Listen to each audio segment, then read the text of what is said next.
Students, today we are going to talk about future tense.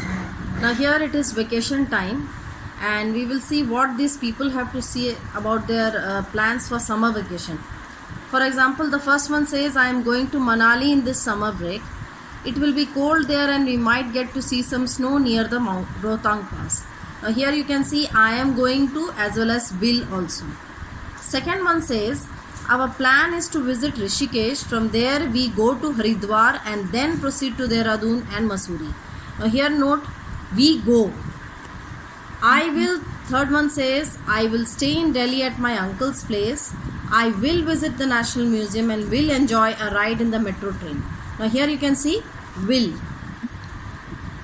Now we need to think about future in different ways. And which are they? First one is present simple, we go to. Second one, present continuous, I am going. And third one, will or shall, that is I will or shall. So all these three are talking about future tense in various ways. For example, using simple present, second one using present continuous, and third one using will or shall. Where do we use simple future tense? The simple future tense is used, number one, to express the probable actions that will happen in the future. For example, we will buy a lot of gifts for the orphan kids on Christmas. The students will participate in this movement against child labor.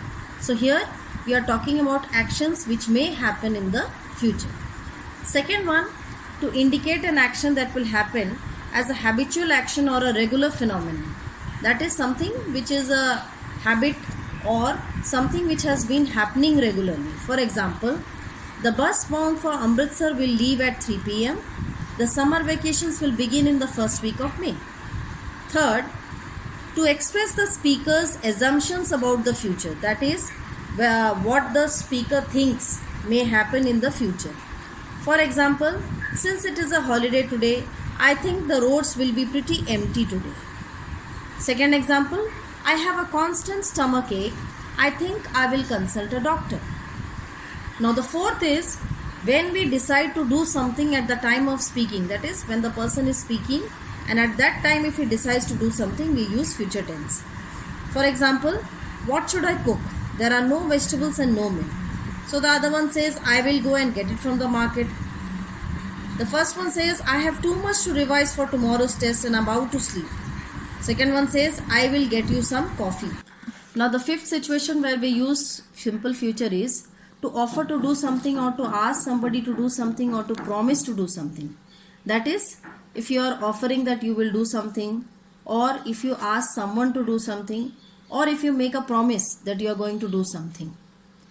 Now here the example, in your absence I will take your dog for a walk, that's an offer.